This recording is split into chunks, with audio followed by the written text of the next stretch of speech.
नमो तस् भगवतो अरहतो सम्मा सम्बुद्दस्स। नमो तस् भगवतो अरहतो सम्मा सम्बुद्दस्स। नमो तस् भगवतो अरहतो सम्मा सम्बुद्दस्स। साधु साधु साधु। कल्याण मित्र पूजनीय गुरु बंटी जी को वंदन करते हैं हम लोग। साधु साधु साधु। श्रद्धावान उपासक उपासिकागण, हम लोग आज अरहंत मुनियों के प्रति श्रद्धा को समर्पित करते हुए अग्र श्रावक, इस बुद्ध शासन को चमकाने वाले, इस बुद्ध शासन को आलोकित करने वाले उन अग्र श्रावकों की बारे में उनके बारे में सीखेंगे। हम लोगों ने अभी तक इससे पहले कुछ अग्र श्रावकों पर ऑलरेडी चर्चा कर चुके हैं। आज जो हम बात कर रहे हैं वह उन भिक्षुओं के बारे में है जिन्हें दो जगह पर अग्रस्थान प्राप्त था। ठीक है, तो अट्ठ कथाओं में से उनके बारे में जो विस्तार आता है उसको हम देखते हैं। सुबुति थेर, जिनके बारे में आज हम सीखेंगे, उनका नाम क्या है? सुभूति। क्या नाम है? सुभूति। सुभूति थेरवंती जी के बारे में भगवान बुद्ध जी ने सुभूति थेर को दो जगह पर प्रधान ऐसा पद दिया है। क्या कहा है भगवान ने? एततग्गं भिक्खवे मम सावकानं भिक्खूनं अरण्य विहारिणं यदिदं सुभूति। मेरे सभी श्रावकों में, भिक्षु संघ के श्रावकों में, अरण्य विहारी भिक्षुओं में सर्वश्रेष्ठ है, अग्र है सुबूति थेर। यह उनका पहला। दूसरा है एतदग्गं भिक्खवे मम सावकानं भिक्खूनं दक्षिणेयानं यदिदं सुभूति। क्या कहते भगवान? कि मेरे भिक्षु श्रावकों में अग्र दक्षिणी, ये जो है दान देने वालों में श्रेष्ठ है सुबूति भंते। इन दो पदों पर सुबूति भंते को भगवान बुद्ध जी ने अग्र पद को दिया है। इसके पीछे का पूरा विस्तार जो है अब हम वो देखते हैं। ये जो अग्र पद है, पहले इनका विस्तार देखते हैं। क्या कहते हैं भगवान, या फिर अट्ठ कथाओं में इसका विस्तार ऐसा आता है कि अरण्य विहारी। अरण्य विहारी का मतलब हम कहे तो क्या होगा? हम अरण्य को कहे तो हम कहेंगे जंगल। उसमें जंगल नहीं है। उसमें कहा है रण का मतलब होता है राग दया, जिसमें राग भरा हो। राग आदि, राग द्वेष मोह, ऐसे क्लेश जिनमें है। ठीक है, सो रनंती ही रागदयो किलेसा उच्यन्ते। राग आदि के जो क्लेश है उनको रन कहते हैं। तेसंग अभावेन, वह जब नहीं हो तो क्या होगा? अरन होगा। तो निकेलेस भिक्षुओं में, निकेलेश विहारो अरन विहारो, निकेलेश रहने में, क्लेश रहित हो जाने में जो विहरण करते हैं, उनमें ये जो सुबुद्धि बनते हैं वह अग्र है। तो निकेलेश में तो सारिपुत्र बंदी जी भी थे, निकेलेश ही है ना। सारी तरह से जितने अरहंत हैं, सभी अरहंतों को निकेलेश ही कहा जाता है। फिर अग्रस्थान इनका क्यों? तो इसमें कहा गया है कि अनेक ऐसे क्षीणाश्रव भिक्षु हैं, परंतु धर्म देशना में, धर्म देशनाओं में उन्होंने वह नाम प्राप्त किया है। ऐसा किस लिए? तो अनेक भिक्षु लोग जो धर्म की उपदेश करते हैं, उसमें कहा है वर्णं व अवर्णं व कथयन्ति। वर्ण या अवर्ण दोनों तरह से, अच्छी बुरी दोनों बातें जो है, गुण अगुण दोनों बातें धर्म का उपदेश करते हैं। यानी धर्म में भी गुण है अगुण है। तो उनके बारे में सारी चीजों में धर्म का उपदेश भिन्न भिन्न भिन्न जो अन्य भिक्षु है वे लोग करते हैं। परंतु सुबूति भिक्षु है वो क्या करते हैं? धम्मं देसेन तो भगवान के धर्म का उपदेश करते हैं। देसेन तो सत्तारा देशित नियामितो, तथागत भगवान बुद्ध जी ने शास्त्रा ने जैसा नियमित किया है वैसा ही उपदेश करें। कोई दूसरी बात नहीं, कुछ नहीं। जैसा तथागत ने कहा है शब्द और शब्द उतना ही बताएंगे, दूसरा नहीं। हम लोग जैसे हम लोग हो जाए तो कई बार अपनी उपमाएं डाल देते हैं, अन्य तरह से समझाने का प्रयास करते हैं, उनका नहीं। तथागत ने नियमित की हुआ धर्म का उपदेश करने वाले हैं। इसीलिए तस्मा अर्ण विहारीन अग्गो नाम होती, इसीलिए उनको अर्ण विहारी निकेले होकर केवल बुद्धवाणी का ही उपदेश किए, इसीलिए अर्ण विहारी भिक्षुओं में अग्र कहलाए हैं। दूसरा है दक्षिणेय। ये दक्षिणेय क्या है? तो दक्षिणा हारना दक्षिणारहान, दक्षिणा ग्रहण करने वालों में जो है तो अनेक भिक्षु लोग जो है क्षीणाश्रम है, अग्र दक्षिणेय। जैसे अरहंतों को कोई दान दे तो वो श्रेष्ठ होता है, अग्र होता है ना। उसका पुण्य का विपाक बड़ा महत्फलदायी महाफलदायी होता है। परंतु उनमें भी इनका नाम अग्र क्यों है? तो भगवान इसमें अट्ठकथाओं में इसका विस्तार आता है कि यह जो थेर भिक्षु है सुबुति थेर, यह पिंडाय चरण तो घरे घरे मित्ता झानन समापज्जित्वा समापत्तिया उठाय भिक्षंगा नाथी। ये जो घर घर में भिक्षा के लिए जाने वाले हैं ना, उससे पहले हर घर घर के लिए एक एक घर के लिए मैत्री के ध्यान में बैठकर उसमें समाहित होकर सभी घरों के प्रति मैत्री करते हैं।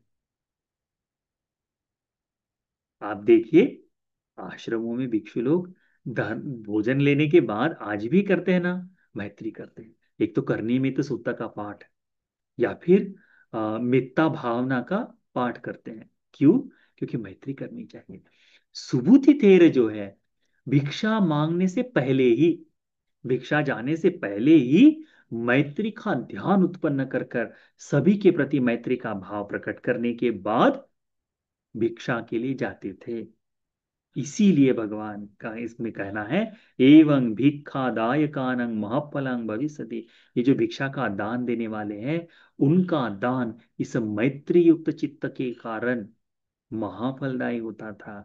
इसीलिए तस्मा दक्खे दक्षिणेयानंग अग्गोति जातो अग्गोति उत्तो। दक्षिणा दक्षिणा देने वालों ग्रहण करने वालों में दक्षिणेय जगह पर वह श्रेष्ठ है करके इसमें कहा गया है।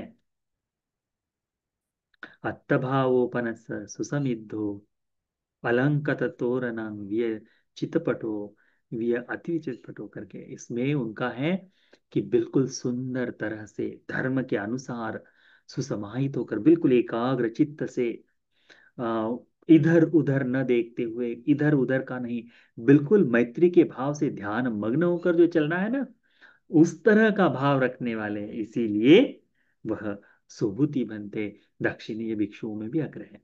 इतना समझ में आया?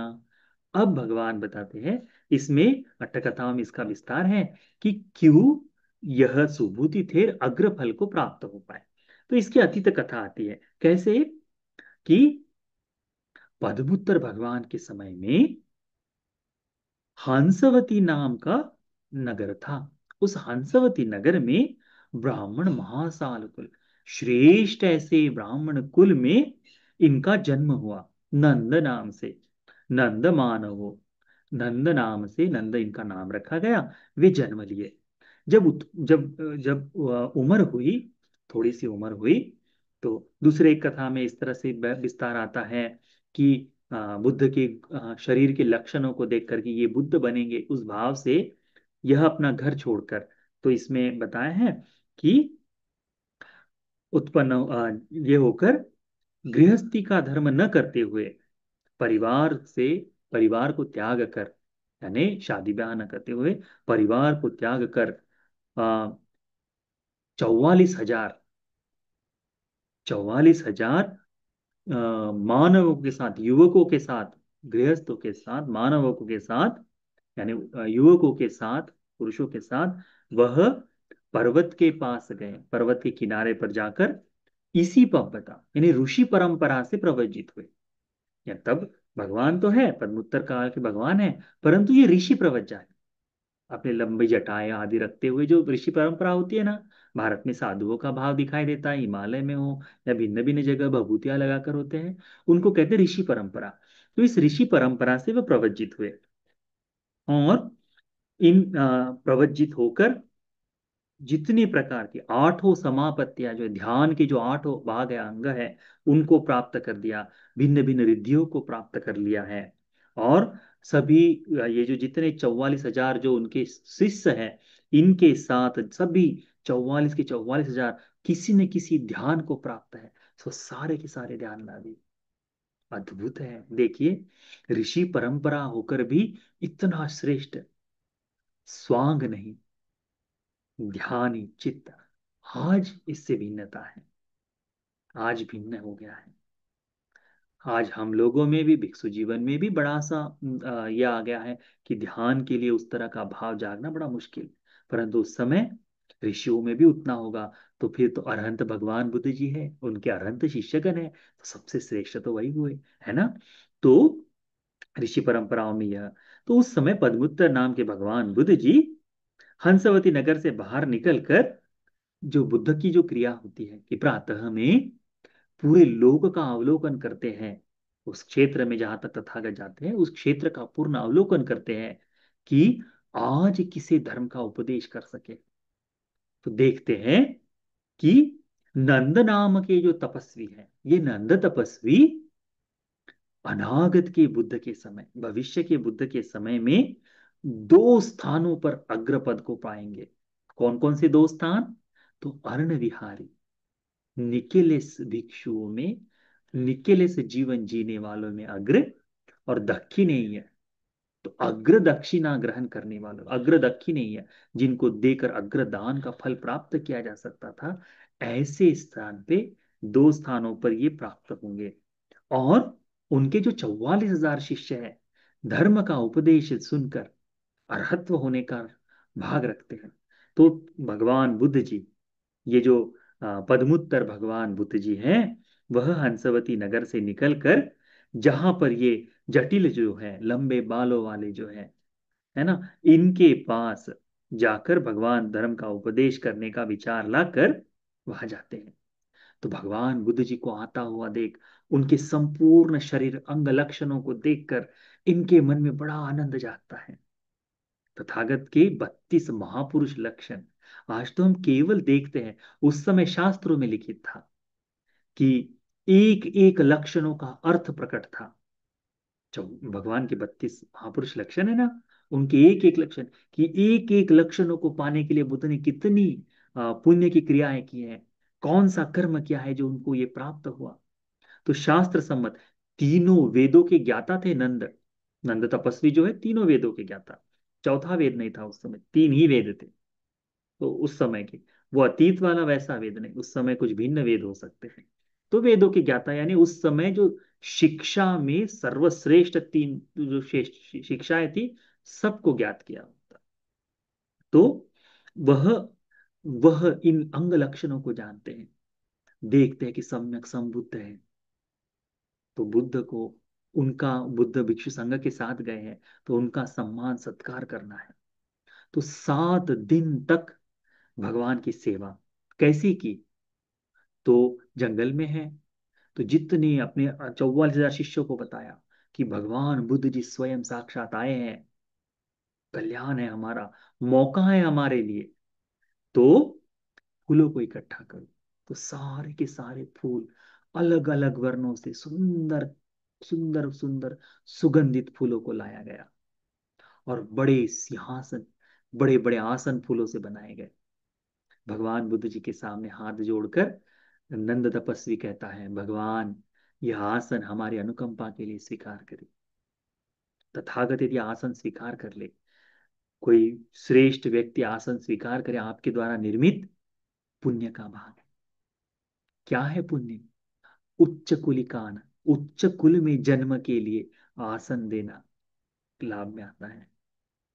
तो आसन को दिए, भगवान ने मौन रखकर आसन का स्वीकार किया। अन्य भिक्षु, जितने भिक्षु संघ थे, सबके लिए फूलों के आसन बनाए गए, उसमें बैठे। भगवान को फलों का, फल सुंदर दिव्य ऐसे फलों को लाकर दान दिया भगवान को। भगवान अनुकंपा कर इसका स्वीकार करे। 7 दिनों तक भगवान की इस तरह से सेवा शुश्रूषा की। 7वें दिन भगवान बुद्ध जी पुण्य का अनुमोदन करते हैं।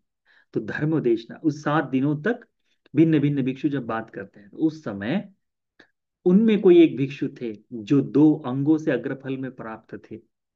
तो 7वें दिन भगवान बुद्ध जी स्वयं धर्म का उपदेश करते हैं। उपदेश करते समय पूरा विस्तार बताते हैं। तो जितनी ये 44,000, जितनी ये जटिल सन्यासी थे, सबके सब उसी क्षण में अरहंत हो गए। धर्म का उपदेश सुनते ही, धर्म का उपदेश सुनकर अरहंत हो गए। और कहा, ये ही भिक्खवे कहते ही, सब भिक्षु भिक्षु कहते, भगवान ने कहा एक भिक्खवे करके, ये भिक्षु है कहते ही इन जटिलों के लंबे लंबे घने बाल जो थे ना, जो रेड लगे रहते रहते हैं, जटाएं जो कहते हैं हम, वो सारे की सारी छिन गई, सब खत्म हो गई। जो पूरा जो है वो सब बदल कर 60 वर्ष का स्थिर भिक्षु जैसा दिखता है। 60 वर्ष के व्यक्ति में चंचलता कम नजर आती है ना, तो भिक्षुओं में वैसी चंचलता, तो 60 वर्ष का अरहंत भिक्षु जैसे दिखाई दे। उस तरह के सारे 44,000 ये जटिल श्रावक जो है, अब अरहंत भिक्षु दिखाई देने लगे। एक व्यक्ति केवल नहीं बन पाया, गुरु उनका जो अग्र है, जिनके कारण ये सब प्रवचित हुए थे, उनको धर्म का बोध नहीं। तो कैसे? तो कहते हैं, हाथ जोड़ते हैं और कहते हैं, भगवान ये जो सेवा की गई, ये जो है, इसका मैं कोई फल नहीं चाहता, कोई फल नहीं चाहता। केवल एक फल की इच्छा करता हूं। क्या?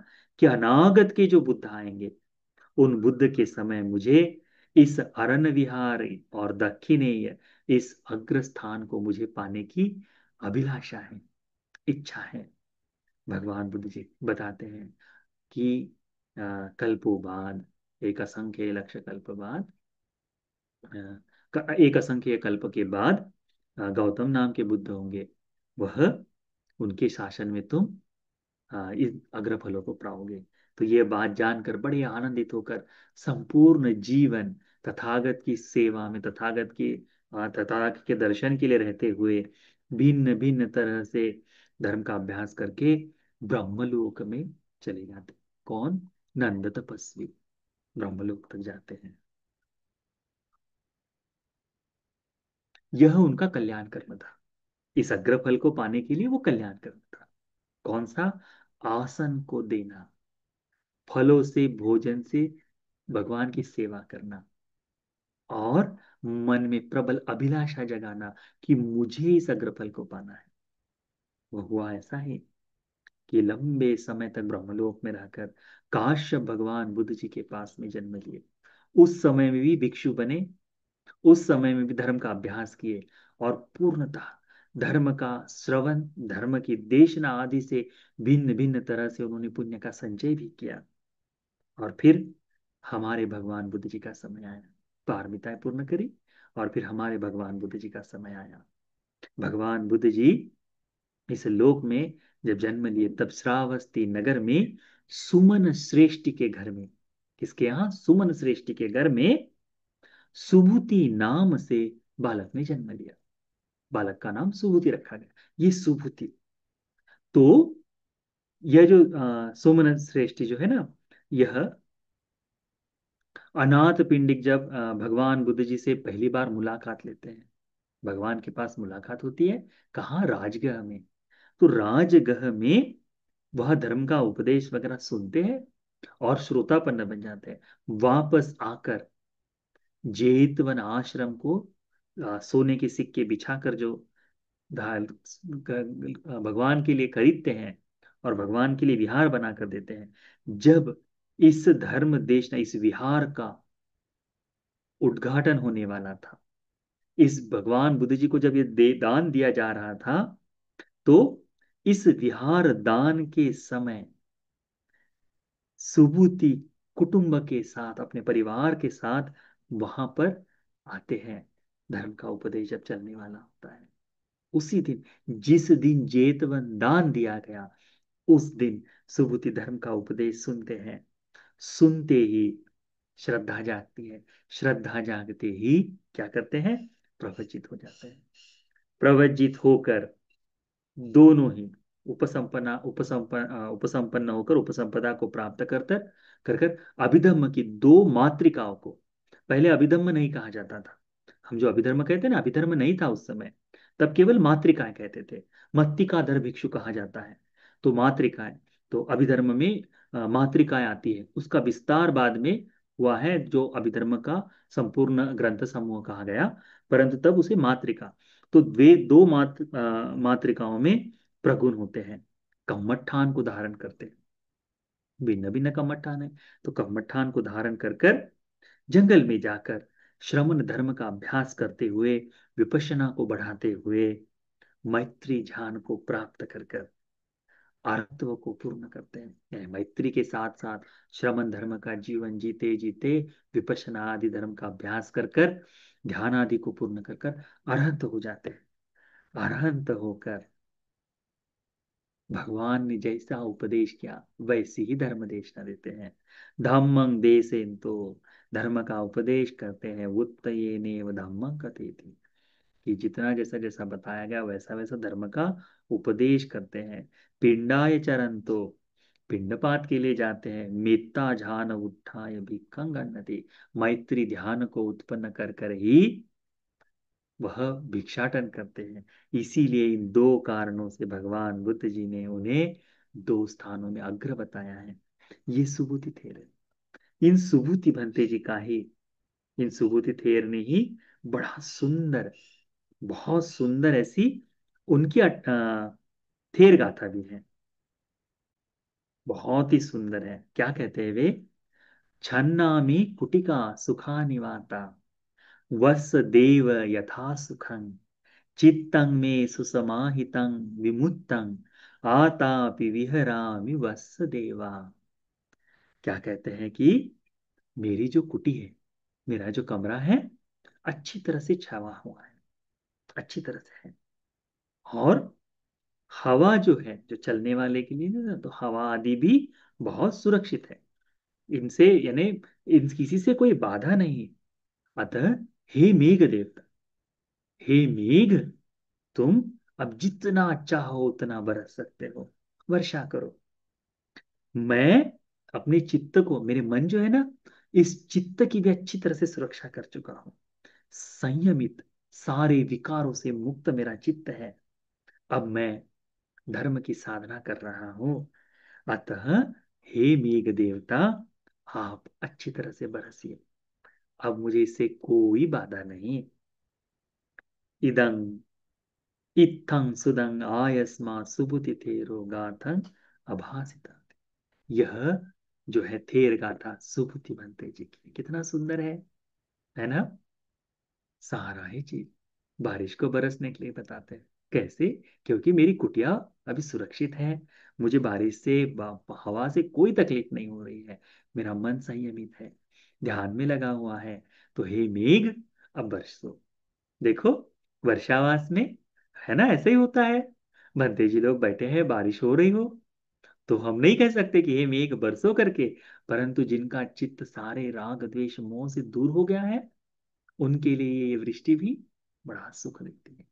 इसीलिए तो देखो, ये बड़ा सुंदर सुबूति थेर बंते जी का जीवन कथा है। इसको अच्छी तरह से ध्यान में रखो।